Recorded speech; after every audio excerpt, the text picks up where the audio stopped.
Big boss సంబంధించిన second promo release అయింది. అందులో వచ్చేసి హారిక వచ్చారనమాట కంటెండర్‌షిప్ టాస్క్ ఆడడానికి. సో, ఇమాన్యుయల్ ఫ్లర్టింగ్ వేరే లెవెల్ ఉంటది చూసారు కదా! నిన్న కూడా చేశారు మన ప్రియాంక గారితో. సేమ్ అట్లాగే ఈరోజు మనోడు ఇమాన్యుయల్ హారికతో కూడా అట్లా ఫ్లర్టింగ్ చేశాడు. ఫ్లర్టింగ్ అయితే వేరే లెవెల్ ఉంటది. సో, అందరు సిట్టింగ్ ఏరియాలో కూర్చున్నప్పుడు అందరూ కూర్చున్నప్పుడు డెమో నువ్వేంది ఇక్కడ కూర్చున్నావు ఇంకా రీతు లేదు కదా అని చెప్పేసి మళ్ళీ హారిక ఒక డైలాగ్ వేసిందనమాట. సో తర్వాత మళ్ళీ రీతు వచ్చిందమ్మా ఓ విహారి అని చెప్పేసి చెప్పడం జరిగింది.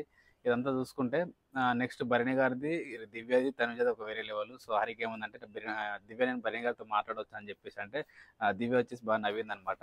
అందులో తనుజ వచ్చేసి యా యా యా అని చెప్పి చెప్పింది. సో కొంచెం ఆ, మ్, బాగా అనిపించింది వాళ్ళది మళ్ళీ.